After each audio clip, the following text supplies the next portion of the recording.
जय हिंद दोस्तों, Ajay study GS में आपका स्वागत है। आज हम पिछले वीडियो में आपको बताए थे कि हम लोग जितने सारे प्रीवियस क्वेश्चन रेलवे एनटीपीसी वगैरह में पूछा गया है उसका डिस्कशन करेंगे। तो आज हम उसको लेकर के आए हैं। 10 क्वेश्चन का डिस्कशन आपको आज हम करेंगे, जिसमें जितने सारे रेलवे में पूछा हुआ है क्वेश्चन सबका डिस्कशन आज किया जाएगा। तो इतिहास का क्वेश्चन आज का है। इतिहास के 10 क्वेश्चन है। 10 क्वेश्चन को हम डिस्कशन करेंगे अच्छे ढंग से।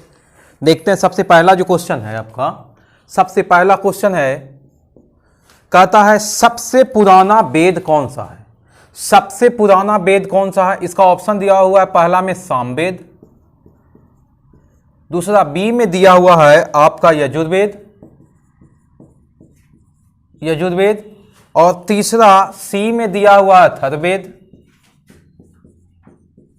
और चौथा यानी कि डी में दिया हुआ है आपका ऋग्वेद।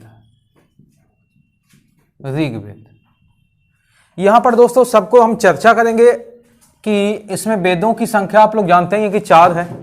वो चारों वेद लिखा हुआ है, लेकिन यहां पूछ रहा है कि सबसे पुराना वेद। तो सबसे पुराना वेद किसको कहते हैं? ऋग्वेद को कहते हैं। सबसे पुराना वेद कौन सा है? ऋग्वेद है। लेकिन इसको हम, ऋग्वेद तो है ही आंसर, लेकिन सबसे पहले हम सामवेद के बारे में कुछ डिस्कशन कर लेंगे। जैसे ऑप्शन ये क्या कर रहा है? सामवेद। सामवेद को क्या कहते हैं? भारतीय संगीत का जनक के रूप में सामवेद को जाना जाता है। आप कह सकते हैं कि भारतीय संगीत का जनक किसको कहते हैं? भारतीय संगीत का जनक किसको कहा जाता है? सामवेद को कहा जाता है। भारतीय संगीत का जनक कहा जाता है सामवेद को। भारतीय संगीत का जनक सामवेद को कहा जाता है। सामवेद पढ़ने वाले व्यक्ति को क्या कहते हैं? उदात्री या इसी को उद्गाता कहा जाता है। उद्गाता क्या कहा जाता है? उद्गाता कहा जाता है। यजुर्वेद की चर्चा करेंगे। यह एकमात्र ऐसा वेद है जो गद और पद दोनों में लिखा हुआ है। यजुर्वेद एकमात्र ऐसा वेद है जो गद और पद दोनों में लिखा हुआ है। यह गद एवं पद दोनों में लिखा हुआ है। अब हम चर्चा करेंगे यजुर्वेद पढ़ने वाले व्यक्ति को क्या कहते हैं? अधर्वयु कहा जाता है। दोस्तों आप जानते ही हैं कि यजुर्वेद कहते किसको हैं? तो पशुओं को बलि देते समय जिस मंत्र का प्रयोग किया जाता है, या पशुओं को बलि देते समय जो मंत्र लिया गया है, वो कौन से वेद से लिया गया है? तो यजुर्वेद से ही लिया गया है वो। इसमें इसका मतलब है कि पशुओं को बलि के रूप में जो जाना जाता है, यानी बलि जो दिया जाता है, उसके बारे में चर्चा किया गया है यजुर्वेद को। अथर्ववेद में जादू टोना के बारे में आप लोग जानते हैं। अथर्ववेद पढ़ने वाले व्यक्ति को ब्राह्मण कहते हैं। और ऋग्वेद तो जानते ही हैं कि सबसे पुराना वेद है, और ऋग्वेद पढ़ने वाले व्यक्ति को होत्री कहते हैं। तो इस तरह से आपका क्लियर हुआ क्वेश्चन नंबर 1। क्वेश्चन नंबर 2 की तरफ चलेंगे हम लोग। क्वेश्चन नंबर 2 क्या कहता है, सो देखते हैं। क्वेश्चन नंबर 2 कहता है दोस्तों, हड़प्पा सभ्यता 2500 ईसा पूर्व के आसपास विकसित हुआ था। वो आज कौन सा क्षेत्र, वो क्षेत्र आज किस नाम से जाना जाता है? यानी कि बिल्कुल सही बात है कि जो हड़प्पा सभ्यता विकसित हुआ था वो 2500 ईसा पूर्व के आसपास में विकसित हुआ था भारत में। लेकिन भारत के कौन से क्षेत्रों में वो विकसित हुआ था, अभी उसको किस नाम से जानते हैं? तो इसका जो पहला ऑप्शन है, वो ऑप्शन पहला कहता है पाकिस्तान और अफगानिस्तान। पाकिस्तान और अफगानिस्तान। बी ऑप्शन क्या कहता है? बी ऑप्शन कहता है पश्चिमी भारत और पाकिस्तान। सी ऑप्शन क्या कहता है? अफगानिस्तान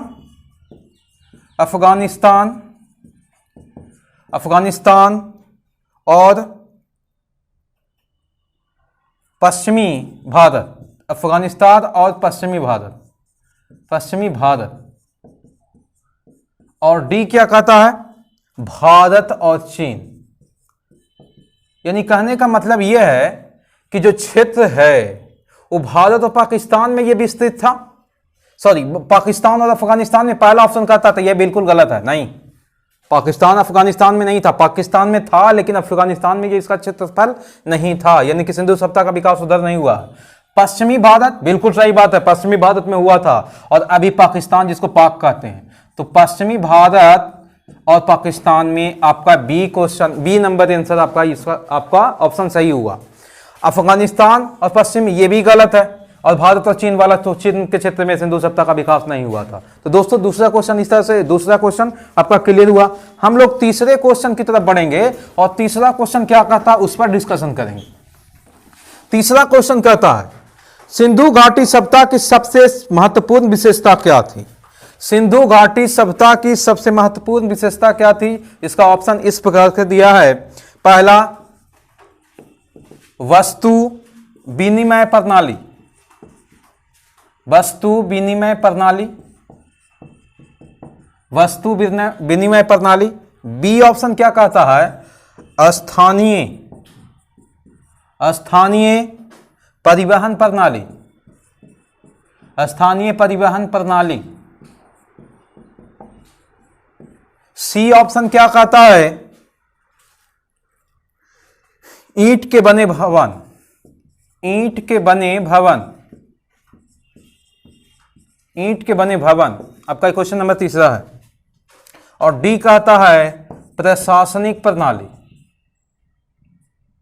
प्रशासनिक प्रणाली। तो इसमें आप जान लीजिए कि सिंधु सभ्यता का जो क्षेत्र था वो ना तो वस्तु विनिमय प्रणाली पर आधारित था, न ही स्थानीय परिवहन प्रणाली पर आधारित था, और न ही प्रशासनिक प्रणाली पर था टिका हुआ। ये कैसा बना हुआ था? ईंटों के बने हुए थे भवन। यहां बिल्कुल सही बात है। जितने सारे सिंधु सभ्यता के भवन बने हुए थे वो सब किसके बने हुए थे? ईंट के बने हुए थे। तो तीसरा का ऑप्शन कौन सा सही होगा? सी ऑप्शन सही होगा। क्वेश्चन, अगला क्वेश्चन की तरफ दोस्तों चलते हैं, चौथे क्वेश्चन पर। चौथा क्वेश्चन आपका क्या कर रहा है, इसको डिस्कशन करते हैं। चौथा क्वेश्चन कहता है आपका ऋग्वेद में कितने मंत्र हैं? भी यही क्वेश्चन है, ऋग्वेद में कितने मंत्र हैं? अब पहला जो ऑप्शन है आपका 1549, बी कहता है 1028, सी कहता है 760, और डी क्या कहता है 1875। क्वेश्चन है ऋग्वेद में मंत्रों की संख्या, जिसको मंत्र को आप लोग क्या कहते हैं? ऋचाएं भी कहा जाता है। ऋचाएं का हिंदी क्या होता है? मंत्र होता है। तो वही ऋचाएं पूछ रहा है। तो ऋग्वेद में कितने ऋचाएं? 1549 नहीं, गलत है, 1028। तो हाँ, क्योंकि वाकिल्य पाठ के 11 गो के लेकर के 1028 होता है।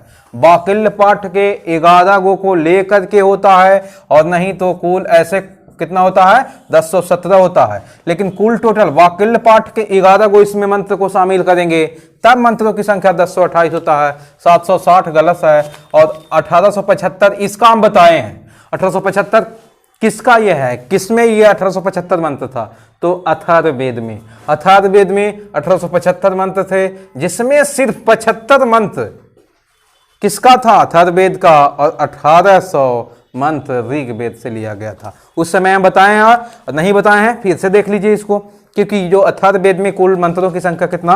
1875 है। अब दोस्तों चौथा का जो सही आंसर होगा वो कौन सा ऑप्शन होगा? बी ऑप्शन आपका सही हो जाएगा।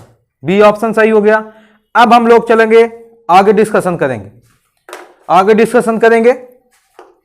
पांचवा क्वेश्चन पर चलते हैं। पांचवा क्वेश्चन देख लीजिए। पांचवा क्वेश्चन कहता है किस वेद में वशीकरण, किस वेद में वशीकरण के बारे में बताया गया है? वशीकरण, किस वेद में वशीकरण के बारे में बताया गया है?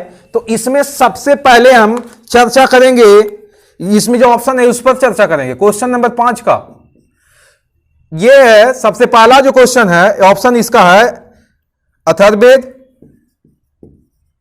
अथर्ववेद, बी है सामवेद,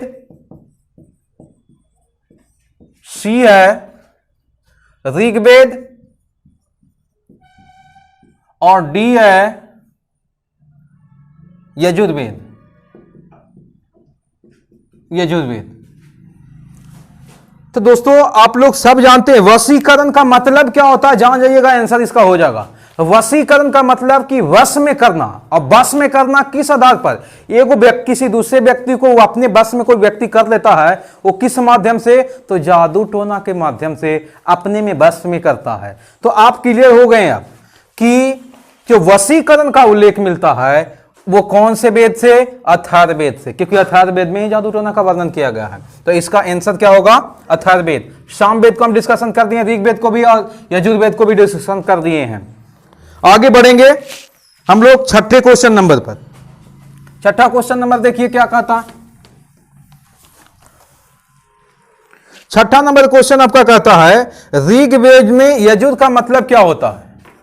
छठा, यजुर, यजुर का मतलब क्या होता है, सॉरी यजुर्वेद, हाँ यजुर्वेद में यजुर का मतलब क्या होता है। यजुर्वेद में यजुर का मतलब क्या होता है, इसका ऑप्शन क्या है देख लेते हैं। ऑप्शन क्या दिया हुआ है, इसका ऑप्शन पहला है जो जीवन दिया हुआ, जीवन। बी ऑप्शन आपका क्या कहता है, प्रकृति, प्रकृति। सी ऑप्शन क्या कहता है, बलिदान। और डी ऑप्शन क्या कहता है, सत्य। तो आप लोग जानते हैं कि यजुर का मतलब, हम यजुस का मतलब बता चुके हैं आपको, यजुस का मतलब क्या होता है। यजुस का मतलब नहीं जानते हैं तो जान लीजिए, क्योंकि इसके पीछे वीडियो आगे जब आप देखे होंगे तो यजुस का मतलब आपको क्लियर पता चल गया होगा। यजुस का मतलब होता है ज्ञान या समर्पण, ज्ञान या समर्पण। क्या होता है, ज्ञान या समर्पण। ये एनटीपीसी में क्वेश्चन पूछा हुआ है कि यजुस का मतलब क्या होता है। यजुर्वेद यजुस शब्द से बना हुआ है, तो उसमें क्वेश्चन पूछा कि यजुस का मतलब क्या होता है, तो इसका आंसर क्या होना चाहिए, वहां पर ऑप्शन में समर्पण था, ज्ञान नहीं था लेकिन समर्पण था। तो ज्ञान या समर्पण दोनों होता है इसका मतलब। तो आप समर्पण याद रखिएगा, समर्पण हुआ। लेकिन यहां क्वेश्चन पूछ रहा कि यजुर का मतलब क्या होता है, तो यजुर का मतलब होता है बलिदान। यजुर का मतलब क्या होता है, बलिदान। तो ऑप्शन ये आपका जीवन गलत हो गया, प्रकृति ये भी गलत हुआ, लेकिन ऑप्शन सी आपका सही हुआ, यजुर का मतलब क्या होता है, बलिदान। सत्य भी गलत हो गया। तो आपका छठा क्वेश्चन का कौन सा आंसर हुआ, सी नंबर क्वेश्चन आपका, सी नंबर ऑप्शन आपका आंसर हो गया, बलिदान।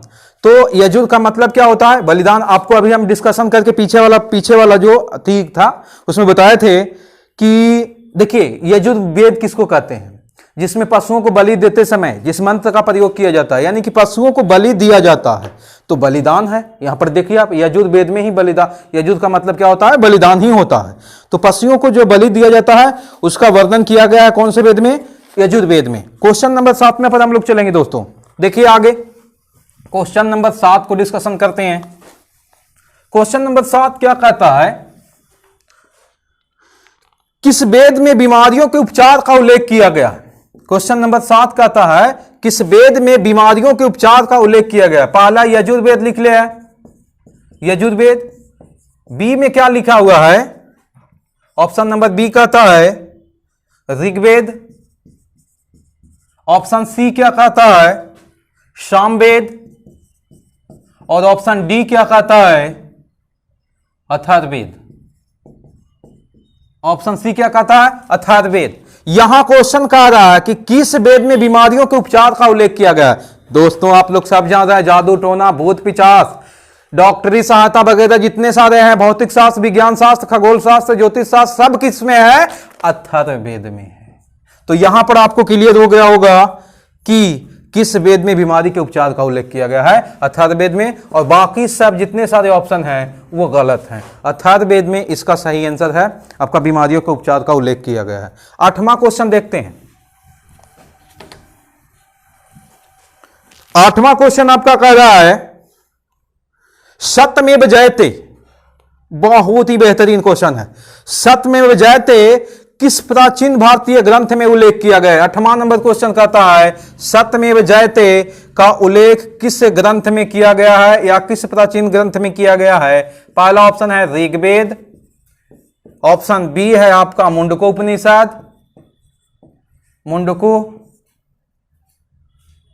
मुंडकोपनिषद। और ऑप्शन सी क्या कहता है, ऑप्शन सी कहता है आपको मांडुक उपनिषद। मांडुक उपनिषद, और डी ऑप्शन क्या कहता है, डी ऑप्शन कहता है मत्स्य पुराण। डी ऑप्शन क्या कहता है, मत्स्य पुराण। तो सबसे पहले आप इसमें देखिएगा कि सत्यमेव जयते का उल्लेख किया गया है। तो सत्यमेव जयते का उल्लेख किया गया है मुंडको उपनिषद में। इससे पहले हम बता चुके हैं कि कौन से उपनिषद में, मुंडको उपनिषद में। मुंडको उपनिषद सबसे छोटा उपनिषद है। सबसे छोटा उपनिषद कौन, मुंडको उपनिषद है। और मांडुक उपनिषद में किसका उल्लेख किया गया है, सत्यम शिवम सुंदरम। सत्यम शिवम सुंदरम का उल्लेख किसमें किया गया है, सत्यम शिवम सुंदरम। सत्यम शिवम सुंदरम। आपसे क्वेश्चन पूछा जाएगा कि सत्यम शिवम सुंदरम का उल्लेख किसमें, तो मांडुक उपनिषद में। और सत्यमेव जयते का उल्लेख मुंडको उपनिषद में। ये सबसे पुराना पुराण या प्रमाण, सबसे पुराना पुराण कौन है, पुराण है तो मत्स्य पुराण है। सबसे पुराना पुराण की बात करेगा तो मत्स्य पुराण। और ऋग्वेद में सबसे पुराना वेद ऋग्वेद। अब हम लोग दोस्तों 9वां नंबर क्वेश्चन पर चलेंगे, डिस्कशन करेंगे 9वां को। 9 नंबर क्वेश्चन आपका क्या कह रहा है, इस पर हम लोग चर्चा करेंगे। 9 नंबर क्वेश्चन कह रहा है किस उपनिषद में वसुधैव कुटुंबकम का कुटुंबकम शब्द का उल्लेख किया गया है। वसुधैव कुटुंबकम का उल्लेख किस उपनिषद में किया गया है। पहला ऑप्शन आपका है महाउपनिषद, महाउपनिषद। बी ऑप्शन आपका क्या कहता है, छांदोग उपनिषद। सी आपको सी ऑप्शन क्या कहता है, बृहदारण्यक। और डी क्या कहता है, केनो उपनिषद।